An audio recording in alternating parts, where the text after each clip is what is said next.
Well, I've been waiting to make this announcement. I just didn't know it would come so soon. I need to hire a CCNA. And I can't tell you how excited I am to finally say that. CCNA, by far my favorite certification, by far my favorite technology concepts, by far my favorite people. Those that are going after CCNA, they just have that good logical, like fit the puzzle pieces together sort of mind. And so at Veeya, we're finally looking to hire a CCNA to fill a role of a network engineer. The reason I'm creating this video, because I've already created a We're Hiring video that I'll reference later on. It's all about the culture and the kind of person that we're looking for in general. I wanted to create this video because after seeing the needs that we have, I thought, man, it'll be so valuable for people that either have or are going after a CCNA to understand what companies really need. Most of the time, companies will just kind of post a blah of like requirements that somebody has, and they'll say, oh yeah, CCNA would be helpful, right? But I'm going to tell you from a managed service provider, from a company that sees a ton of technology, what kind of person that we're looking for, and hopefully bridge that gap to where you're going, okay, I got my CCNA, or I've been studying for a CCNA, but I see that the chasm between the knowledge needed to achieve the CCNA and what an employer actually looks for. Ready? Here we go.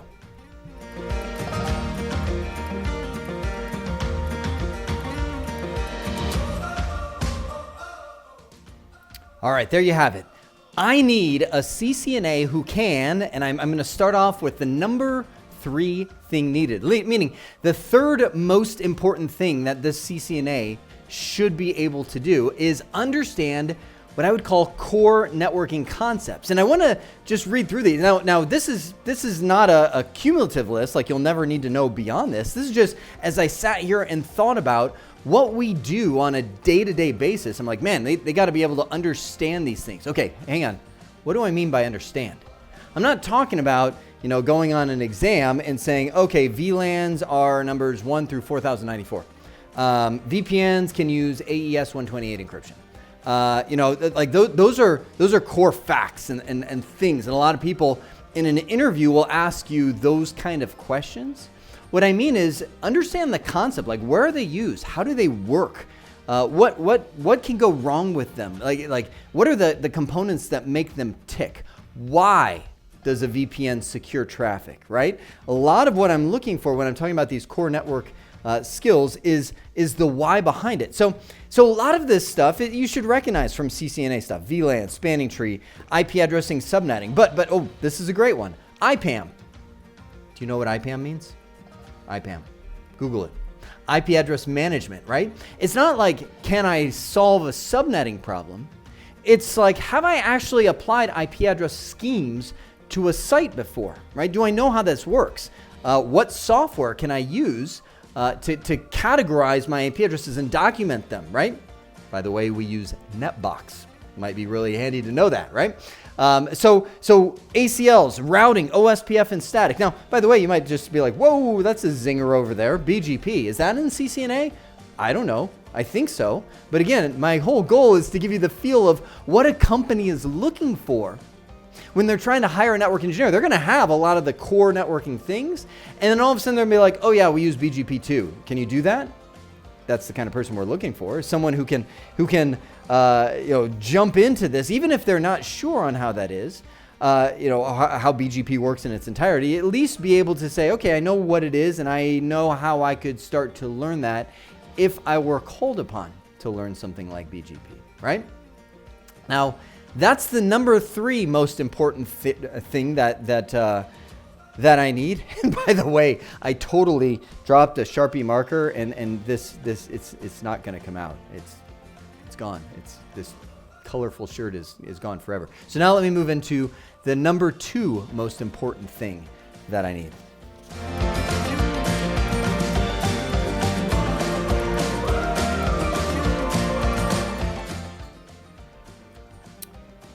All right, number 2 most important thing, I need a CCNA who can have experience on platforms. So it's not just knowing the concepts. Oh, I know how BGP works. Oh, I know how ICMP and ping and SNMP and OSPF and all that and be able to quote it. I mean, literally have experience to where you can troubleshoot if something were to go wrong on a variety of platforms. I just lost a whole bunch of people that were like, the world belongs to Cisco. I'm here to tell you it doesn't. Cisco is a massive vendor, and Cisco sets the bar with the CCNA. This is why you'll see people say CCNA required or CCNA would be nice on a lot of job applications, because they know that skill set, that mindset, it prepares you to where you can do that on just about anything. And what I'm looking for, hang on, I'm going back to my list. I'm looking for somebody who knows where to look when somebody comes up to them in the hallway, and I did say hallway, I'll talk about that in a moment, and says, the internet connection is slow. What do I do? Wireless, I can't connect from over here. Yet, I'm troubleshooting, I'm trying to get to this IP address, and I can't get there. And what I'm looking for is not for you to go, well, if you can't get there via ping, it must be an ACL, must be blocked. No, it could be a whole variety of things. What do you do when you can't get there, right? Do you go, do I travel to the site? Do I call somebody? These are things the CCNA can't teach you, right? This is experience. Like, okay, how do I deal with the world around me outside of technology? I can't ping it. That means I can't work from home all the time. That means I have to get up out of this chair. Maybe if I don't have somebody to call, right? Do you understand the mindset I'm looking for here? This is experience. This is time and grade where it's like, okay, it's not that I just ping and I'm like, oh, I can't reach it. Not a network issue. I've met people that do that, right? That's not the kind of person we're looking for. So when to call a carrier or vendor. Oh my goodness. Oh my goodness. Folks that are new into technology, actually it's not just new. Folks that are into technology, they'll reach a point and they'll be like, I can figure this out in days, weeks goes by to where this issue remains or this feature hasn't been rolled out, because nobody stops and thinks, you know what? The people who built this gear probably have a pretty good idea how to do this thing. So why don't I give them a call and think through it? And it sounds like I'm being egotistical or something when I say it. I'm just saying that I've had so many of these conversations where like I'll meet with somebody. They're like, hey, it's been 3 days. I need to book some time with you. And I sit down with them and they're like, blah, blah, blah, blah, blah, and here's everything I've documented on this. And I'm like, oh, whew, that's a doozy. Did you call them yet? And he's like, call who? I'm like, the people who made this equipment, people who wrote that software. I don't know. I mean, you're a smart person. I could dive into this too, but I'll probably just get to the same place and go, I don't know. Let's give them a call and see what's up, right? When do you do that, right? How to trace a cable. How to locate a problem device. And this is also where I want to make sure I emphasize, this is a person, yeah, you probably can work remotely for most things, but right now we're looking in Arizona, we're looking in Texas, maybe by the time you see this video, we'll be looking all kinds of other places. But the reason we're looking for those specific regions is because I want somebody who is able to go to the site, who can troubleshoot a failed switch. I mean, we deal primarily with schools. Students do weird stuff, right? You'll find Jell-O dumped into Cisco equipment. Why? The door was supposed to be locked, right? It's just, that happens. And so that's one of the things where you may have to commute to that. So I know when I post this video, I'm going to get applications from around the world, and that means you didn't watch the video. Zone in on the region. Yes, I know you can do a lot of stuff remotely. I can too. But there's a point in the environments that we support where you have to be like, hey, I'm going on site, or it's a new deployment. Let's rack and stack and make sure all this comes up correctly, right? And maybe you're the person who can optimize things to where you never have to go on site. And to that I say, do it. If you can make it to where robots come out and remove the Jell-O, I'm all for that, right? And this is the big thing, on Cisco, on SonicWall, on Ubiquiti, on HP, on Meraki, on VoodooNet. And I want you to say, what's VoodooNet? It's something I just made up, because when you reach, so this is the kind of person that we're looking for. You're going to reach a stage in your network career where you're like, you know what? This is the same thing. I can do anything. Like, you'll get that realization. It's a confidence thing, right?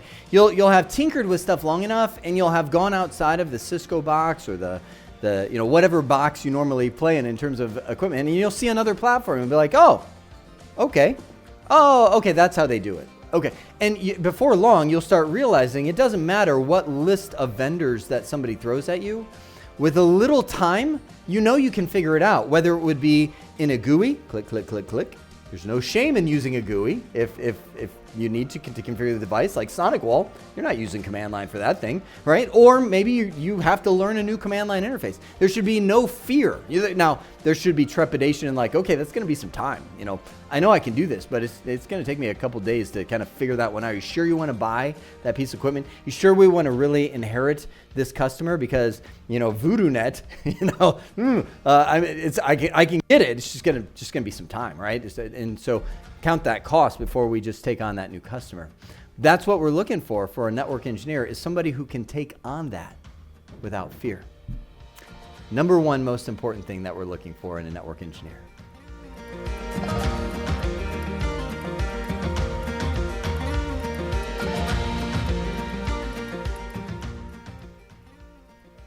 I need a CCNA who can fit our culture. This is where I'll refer you back to the first We're Hiring video, where I literally spent an hour. By the way, that video is me sitting with a cell phone like this because I was doing it as a live stream. I'm going to do that again. And the camera equipment stopped working or something happened, so I had to just do it from my phone when we did that live stream. So 4 attributes to the Veeya culture. 1, an ownership mindset. And that means you own this. When you have an issue that you're working on, you've got a customer, you've got a technology or deployment, you own that. Like don't do it halfway. Don't hope that nobody remembers that wasn't done and then it just kind of gets swept under the rug. Silence will keep me hidden. Like, owning it means you own it. Like, dominate whatever situation that is. Second attribute, relationship driven. We are people, right? We like interacting with people. We love laughing. We love relationships with our customers. It's one of the big differentiations between us and a lot of our competitors out there is we actually go on site. That's why I say this isn't a remote thing. We want to go on site. We want to get to know our customers, because when you do that, you gain a whole different perspective than if you're just 100 miles away, typing some commands remotely. You interact with people. You see the real needs that they are encountering on a day-to-day basis. Maybe it's beyond whatever trouble ticket you're working on, right? We're servant-hearted. That's our third thing. Servant-hearted. You're willing to do whatever it takes. When I started the company, rather than getting janitorial services, I wanted to have people sign up, everybody, myself included, to clean the bathrooms, to clean the kitchen, to do all of that kind of stuff, because I don't care what position you are. I don't care if it's me and I own the company, right? It should be something where you're like, I'm willing to chip in and do whatever it takes to get there, right? It's not an ivory tower. I've achieved this position, thus I don't do what the peasants do, right? And the last one is probably my favorite, enthusiastic curiosity. That's our fourth culture attribute. It means I'm curious about technology or things, and I'm enthusiastic to dive into it. I'm not scared of it. I mean, just before I recorded this video, right? I have a Ubiquity Dream Machine at my house. And I got a little bing. It's like, hey, we've just added number porting for the voice over IP services. And I'm like, sweet. I've got my little Ubiquity phone sitting right here. And I'm like, it's been sitting here doing nothing because they don't have number. And I'm like, oh, I want to dive into that. But I got to record a video on we're hiring a CCNA. That's the most important thing, right? I own this video. If you want more on that, I'll put the link to the original We're Hiring video in this below. I'll also put the link where you can apply if you are in Arizona. That's our primary focus right now, but Texas as well, for a network engineering CCNA level position. And once you see all of the things that we're looking for, I'll say plus, right? That's it. That's all I got for you today.